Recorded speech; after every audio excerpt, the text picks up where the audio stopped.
Hi friends, welcome or welcome back. If you don't know me, my name is Yara. I'm a freelance illustrator and character designer, and today I invite you to draw together and answer some questions that you gave me. This is the first time I'm doing some kind of podcast where I just record voiceover separately, and I hope this is something that you will like. Today I'm using my Moleskine, some copic markers, and pencil brush pens to draw the suggestions I received on Instagram. And without further ado, let's jump into the first question.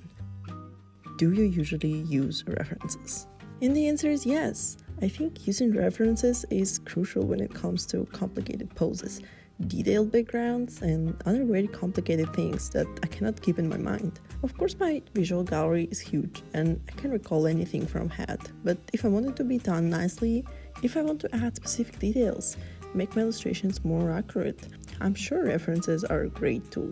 As you can see here, I'm using some references just from Google because I don't remember specific details from Alice's dress and her hair. I mean, I could use only my memory, but I do use references just because it's easier and speeds up my process. I wish I started using references earlier in my career though. What's your favorite traditional medium? I would say it's copic markers and brush pens. I love watercolors too, but I don't use them as often as I was before. Also, I kind of love how ink behaves. So yeah, that's also in my list, but brush pens, yeah, they are definitely the best. How are you doing? Well, I'm doing pretty good, thank you for asking. Lately, I've been very busy with work, commissions, Patreon and shop. I barely find time to go out and usually find myself isolated and not very active during winter. So I'm just hoping to survive this season. Do you still create artists in their search of personal style? Unfortunately, no. It takes so much of my time and energy, although I'm thinking of writing down some major tips on my Patreon. Let me know if you're interested in that, because it's way more efficient to help a few people at once rather than doing personal consultations. Are there any specific artists that inspired the direction of your art? Well, of course. I have my favorite artists and friends who are playing a huge role in my self-development, but I wouldn't pick a few people. I think it's at least 100 or so. I follow a lot of people and I love analyzing their works, finding interesting decisions they use and applying it to my works, which I think is the best way to take inspiration from others rather than just copying. I try to see how some specific things may work in my own illustrations and how can I adjust those things to be still in my style. What's your favorite pastry? Oh, I love when it comes to food. Thank you for asking this great question. I love everything that has poppy seeds inside. That's why I love Hungary. They use a lot of and everywhere. During Christmas time, they have, I believe it pronounced makos. I'm not sure, but it's a huge roll with poppy seeds that is so yummy. It's definitely my favorite thing at the moment. Any tips for pricing projects? Oh, I love talking about prices, and I think it's very important to share it with each other. I usually ask my friends what did they get for specific projects with specific companies, not to just say the same amount, but to understand how much the company is ready to pay. After that, I usually see the amount of work that I need to do, and I really recommend you to track the time, what you spent on every single type of illustrations that you usually do, just to know, okay, this will take me X hours. Then I check how big is the company. Is it a huge publisher or is it just independent small business who's just starting on the market? They have different budgets. They have different marketing and sales strategies. It's also very important to ask questions. First things first is the license. For how long is it lasting? Is it for worldwide usage forever or only one country for 2 months? Extended licenses are always more expensive. Don't give all the rights to the companies when you can. Always negotiate what conditions are the best for you. Based on everything I know, I can set my hourly rate and compare it to what my fellow illustrators are taking for similar projects. Besides that, I really recommend this book called Graphic Artist Guild Handbook. They have all the information about current prices and rates. However, I strongly recommend doing the research first, asking your friends and keeping in mind all the contract conditions. I hope this helps. It's not ideal, but so far is it what works for me. Know your self-worth. Know that your work is valuable. Don't work for free and always do contracts. You'll be safe. How do you deal with self-doubt, imposter syndrome as an artist? From time to time, it bothers me a lot, but lately I would probably say that it isn't bothering me as often as even 2 years ago. Mostly it's because I know my self-worth. I know that my style is amazing. I hear every single person who stops by and leaves comments saying that they love what I do. It's extremely hard to concentrate on good things, but believe me, it gets easier with time when you learn to appreciate facts. And by facts, I mean everything good that people say. Sometimes I get very sad when my works aren't being seen by new clients, but it doesn't mean I draw badly or I do something wrong. Unfortunately, nowadays it only means that stupid algorithms aren't working for us, that's all. Did it cost much to open your shop? How do you deal with those transferring fees? I have a whole post about everything I spend on opening my shop. This includes my first products, all the printing and cutting machines, paper, and more, with links of course. As for the fees, I put them into the product price, plus all the delivery costs are always on the customer since it's kind of impossible to cover it myself. That's not an ideal answer, I suppose, but this is how it is for me, and I shared everything. And if you're interested, check out my Patreon because I broke down every single item that I bought, and I'm sure that helps. What's your favorite snack, salty or sweet? Well, to be honest, I love sweets. I suppose I'm very addicted to it. So my favorite snack would be a cookie or something like that. As for the salty ones, I love chips. Yeah. Can you share some of your rendering techniques? I probably should make a video where I draw, but for now you can find a lot about my process on my Patreon. I have very detailed step-by-steps with all brushes I use and time lapses as well.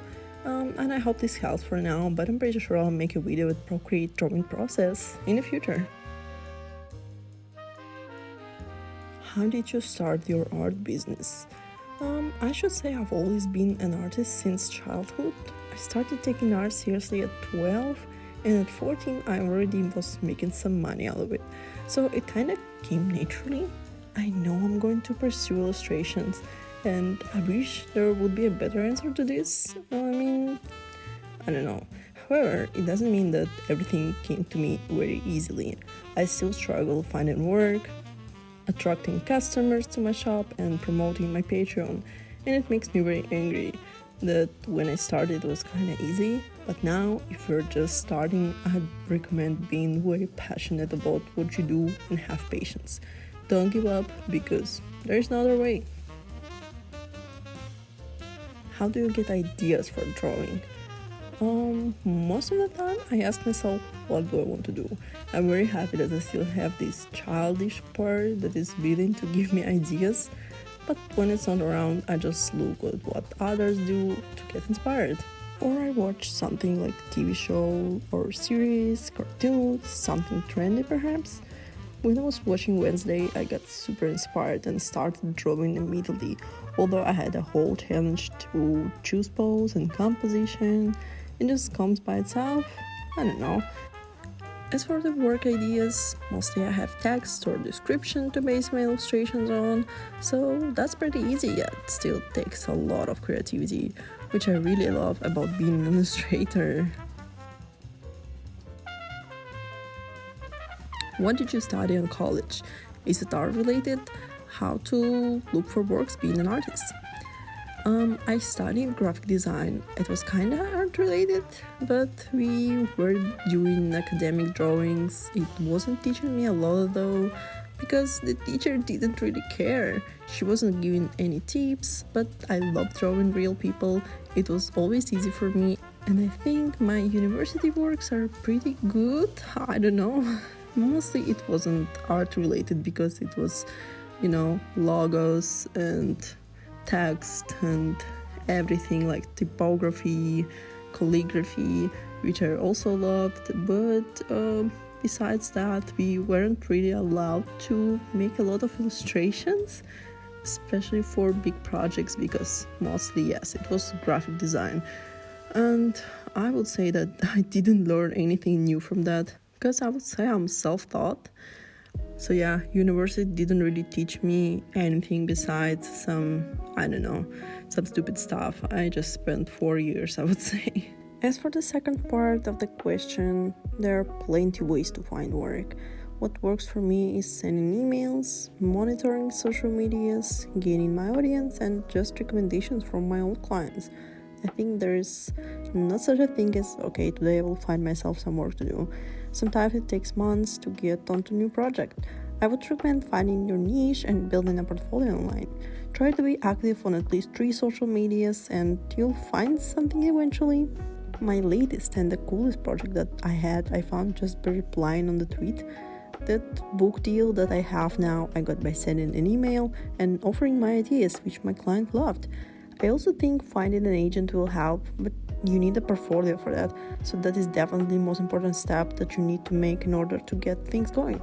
Don't be shy and put yourself out there, and good things eventually will come your way.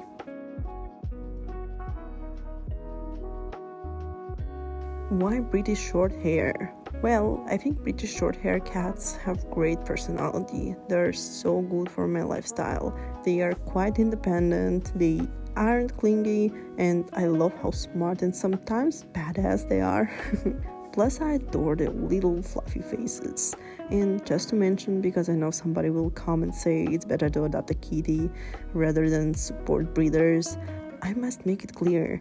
I adopted Siri when she was 5. Her previous caregivers weren't responsible and used her for specifically making more kittens and money. What made you come up with the idea of Siri stickers, prints, etc.? The main source of inspiration is of course Siri. She brings me so much joy. I love capturing her character. I adore when she does silly things, so mostly comes out of it. Also, you know that I love baking, so I decided to combine my favorite things in the world in one. And that's how I got my Siri's bakery going. Hi, is your Patreon working? Hi, yes, it does work. I have my Patreon for more than 3 years now. I had to pause it for a while because of moving and war, but recently I reopened it with a new tier called Recipe Club, where you monthly get A6 print, collectible A6 recipe card, and a special sticker or sticker sheet. Besides that, on my Patreon, you can find lots of posts with step-by-steps, time-lapses, brushes I use, my techniques, my tips on being a freelancer. So basically a lot of stuff is already covered there, as well as some video tutorials. I recently uploaded a new tutorial where I show how I work on my sticker books. How do I plan scenes, how do I come up with ideas, how to lay out stickers, and more. You can join it anytime, pause it, cancel, or just stay and support an artist of your choice there. I appreciate that Patreon give me more of a stability sense, because probably without my Patreon, I'd be worried for my bills and literally everything.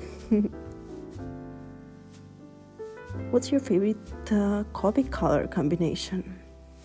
I would say it's any color plus black. It sounds kind of boring, but yeah. In the video you can see a perfect example of what I love to sketch, and I just like adding color as an accent. I would like to know more about your relocating from Russia to Hungary. How are you and Siri dealing with it? Thank you for asking this. We are actually doing pretty good. We've been through so many challenges together, and I think moving itself made us closer. I even think it was the last straw for Siri to believe that I'm not going to hurt her. To leave Russia, we needed to take 3 hours train, then 8 hours drive with 2 male strangers to cross the border. We lived at my friend's with a dog for 3 days, and then we flew to Budapest. And oh my gosh, it was quite a journey. I still miss our previous life, but I believe that everything is for the best.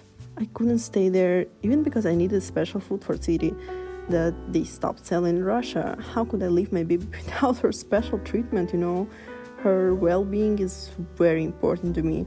I think she really likes my husband, she likes the flat, and most importantly, she's still with me. So yeah, that's pretty much it. We miss our family, but I'm sure I'll find a way to meet them soon, so yeah, all good.